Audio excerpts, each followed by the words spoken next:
está no livro chamado Boa Nova.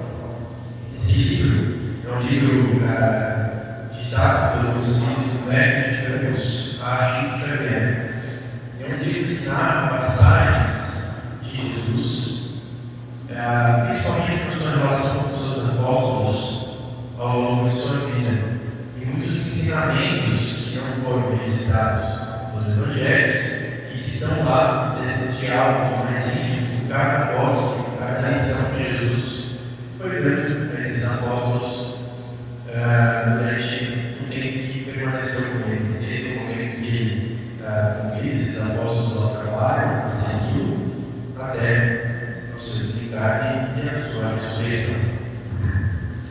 Então eu vou começar com um trecho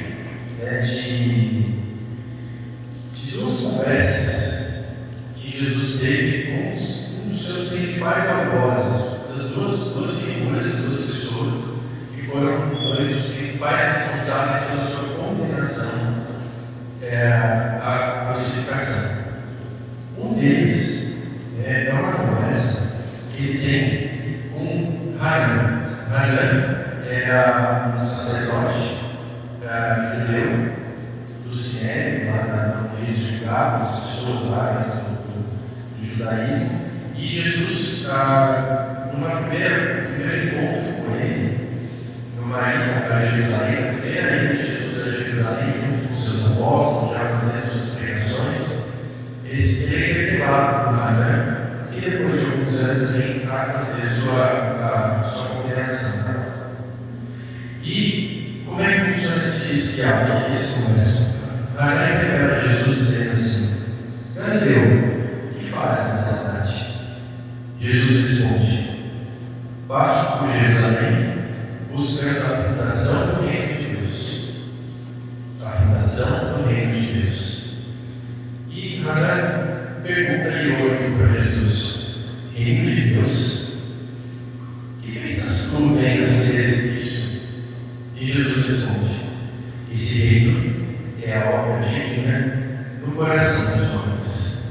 E o diálogo se segue depois disso. Mas esse trecho é muito forte para nós aqui hoje.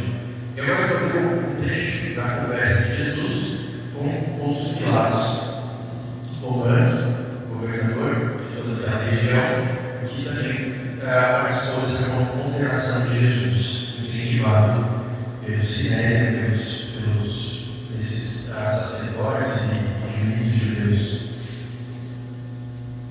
Então, Pilatos pergunta para Jesus se ele é o rei dos judeus. Você é o rei dos judeus? E Jesus responde: meu reino não é deste mundo. Uma passagem que todo mundo conhece bem. Então, Pilatos diz para ele: logo, tu és rei? Pergunta para ele: então, seu reino não é desse mundo, então você é rei. Está dizendo que você é rei. E Jesus responde para ele: tu o dizes, é você que está dizendo que eu sou rei. Sou rei. Não nasci e não vim nesse mundo senão para dar testemunho da verdade. E olha só essa parte: aquele que pertence à verdade escuta a minha voz. Aquele que pertence à verdade escuta a minha voz. Esses dois trechos, embora estejam falando de coisas diferentes, estão muito ligados. Porque no primeiro trecho, Jesus fala da fundação do reino de Deus nos nossos corações. Que ele vem aqui para ajudar a fazer a fundação do reino de Deus nos nossos corações. No segundo trecho, na segunda conversa, agora com Pilatos, Jesus explica para Pilatos que sim, ele é um reino, mas o reino dele não é desse mundo.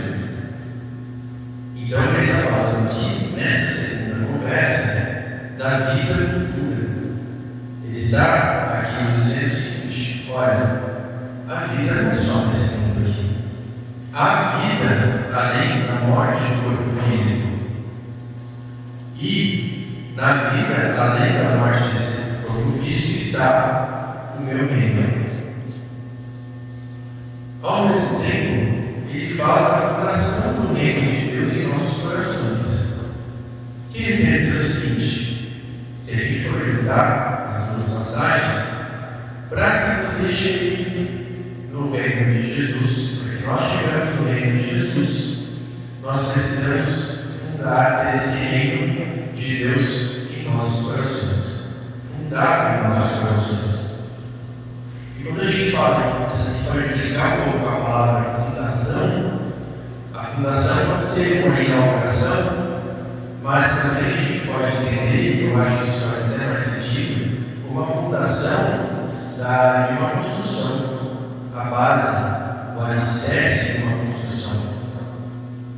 E a gente precisa ter o reino de Deus alicerçado nos nossos corações para que a gente possa ser merecedor desse reino prometido por Jesus, não aqui na terra, mas no futuro. No capítulo do Evangelho sobre o Espiritismo, Kardec comenta sobre a questão da vida futura.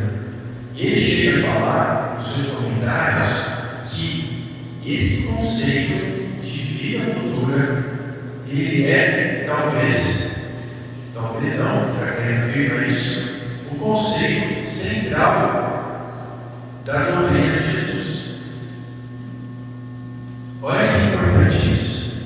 Olha que coisa mais significante. É o conceito central da doutrina de Jesus, a vida futura. E por que isso acontece? Por que é um conceito tão importante que a gente precisa ter isso muito claro para nós?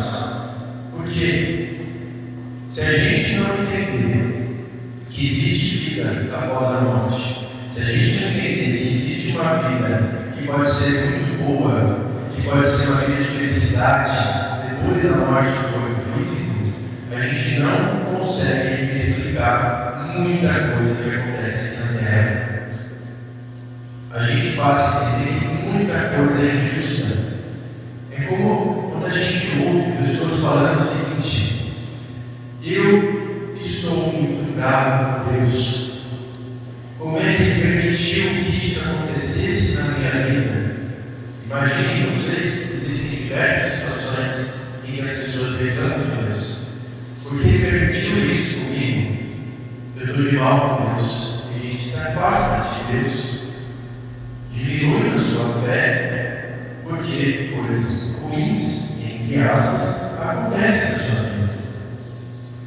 Mas a partir do momento que a gente entende a vida futura, a gente entende que estar aqui na Terra é só uma passagem rápida, breve, e que nós vamos fazer, e estamos fazendo há muito tempo, várias vezes.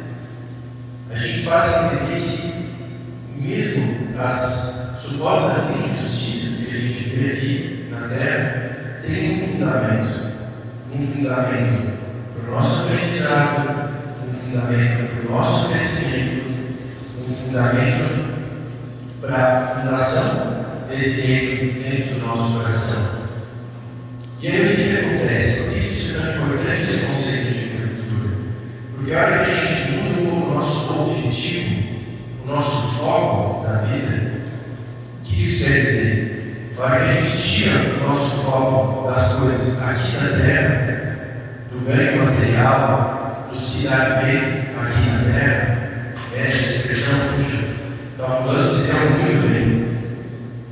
Quando a gente tira o nosso foco disso e coloca e passa a colocar o foco numa felicidade que seja perene, que seja constante, que seja uma verdadeira felicidade que não vai embora, porque ela tem o foco em outras coisas que não o bem material, que acaba quando a gente morre, vai embora, a gente devolve, a gente fica mais tranquilo com as dificuldades que a gente passa aqui. Porque as dificuldades da nossa vida, materiais, as nossas perdas, passam a ficar menos importantes. Porque a gente sabe que tudo isso é muito efêmero, tanto do ponto de vista material, de dinheiro, de bens, e a gente sabe que, a hora que a gente desencarnar e passar para o plano espiritual, a gente não vai levar nada, a gente só vai devolver e deixar aqui os nossos títulos, o nosso salário, a nossa aposentadoria, nossos cargos, eles acabam, simplesmente acabam. E nós passamos a voltar para o plano espiritual sem nada disso. Por outro lado, as pessoas que vão nos deixando, quando a gente está aqui na terra, às vezes, como a gente fala muitas vezes, né, invertendo a ordem das coisas, né, os mais novos vão embora os mais velhos, ou mesmo nossos pais, nossas mães, nossos avós, que vão embora antes de nós, voltando para o plano espiritual. A sabedoria da vida e a confiança na vida futura que Jesus nos traz um consolo, porque ele sabe que eles não morreram. Ninguém morreu. Eles só viajaram para outro lugar. E nós vamos nos encontrar no futuro. E eles estão vivos. Todos estão vivos. E como se diz? Um exemplo disso é interessante. Jesus, na sua caminhada pela terra, curou um monte de gente. Trouxe a visão para pessoas que eram cegas de nascença. Devolveu para pessoas que eram paralíticas, voltaram a andar. Até ressuscitou mortos, ressuscitou Lázaro, ressuscitou uma menina que ressuscita. Todas essas pessoas, até Lázaro, até essa menina, os cegos que ele trouxe a visão de volta, os paralíticos que voltaram a andar. Sabe o que aconteceu com todo mundo? Eles morreram. Um dia eles morreram. Eles não estão vivos há 2000 anos, eles não estão na terra até agora. Então, a gente sabe que morreram encarnados, enquanto encarnados. O corpo físico deles foi embora. Esse corpo físico que foi curado. Mas eles continuaram vivos em espírito. O corpo físico deles morreu. Como vai acontecer com todos nós? Então essa é uma notícia que se dá para vocês todos. Nós todos vamos morrer um dia. Nosso corpo vai morrer. Mas o nosso espírito vai sobreviver. Nosso espírito vive. Nós vamos continuar vivos e eternamente. E agora tem, por outro lado, uma boa notícia para todo mundo. Um dia nós vamos alcançar esse reino de Deus que Jesus falou. Sabe como é que acontece? É assim. Para nós é um pouco difícil entender isso. Quando Jesus fala desse reino de Deus, um reino de felicidade plena, porque para nós que estamos aqui encarnados, a gente está vivendo dificuldades, problemas. E problemas e doenças e dores acometem todas as pessoas, invariavelmente, independente de classe econômica. Pode ser rico, pode ser pobre, pode ser jovem, pode ser mais velho. Uma hora nós vamos passar por problemas, vamos passar por estresses, vamos passar por estresse do trabalho, vamos passar por estresse da família, vamos passar por perdas. Então, estar encarnado não é fácil. É difícil estar encarnado. Porque a gente passa por muitos problemas. Não é mole para ninguém. Para mim. Mas a gente sabe que, e aí vem aquela primeira diálogo humana, que Jesus, quando ele veio para implantar o reino de Deus em nossos corações, fazer essa fundação, trazer esse alicerce do reino de Deus. Que se a gente começar e se permitir a construir esse reino de Deus em nossos corações, ou seja, ter uma fé inabalável nessa vida futura, ter uma fé inabalável nessa felicidade virá, ter uma fé inabalável na justiça de Deus, a gente começa a passar por todas essas dificuldades de forma muito mais leve, vai ficando tudo muito mais tranquilo. A importância diminui, como eu falei há pouco, desses problemas, porque a gente passa a focalizar a nossa vida nesse futuro. Isso não quer dizer que a gente não deva procurar conforto, que a gente não devo procurar ser bom no que faz aqui, não devo procurar trabalhar e ter uma boa casa, ter um certo conforto, fazer viagem. Não está errado nada disso. O que muda, o problema, é o grau de importância que a gente dá isso em relação à vida futura.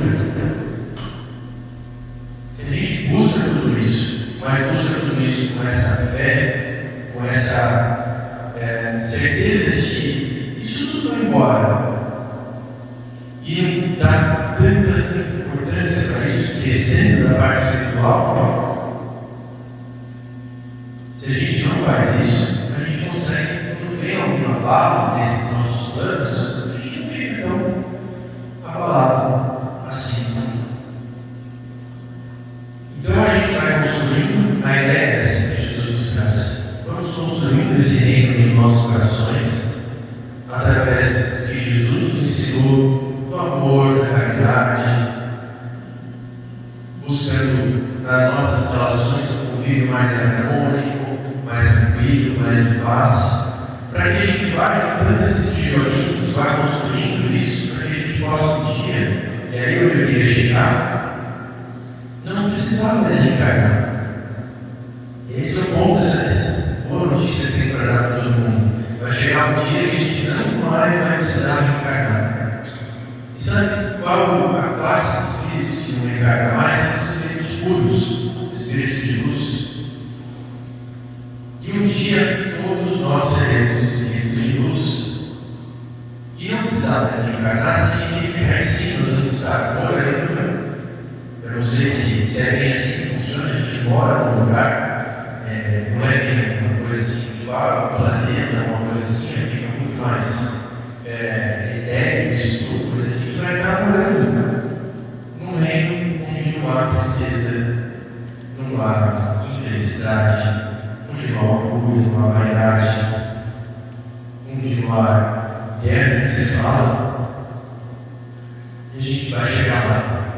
Mas para isso, pessoal, a gente precisa fundar o reino de Deus em nossos corações, permitir que Jesus nos toque, permitir sentir isso. E à medida que a gente vai conseguindo sentir isso, permitindo que isso vá crescendo dentro de nós vamos chegando mais perto desse reino de Deus, que é o nosso grande objetivo. E aí sim a gente vai poder usar essa felicidade. Então, para finalizar, eu gostaria de deixar essa mensagem de esperança, para que a gente possa abreviar esse tempo de, às vezes, bilhões de anos, para que a gente possa chegar a esse ponto.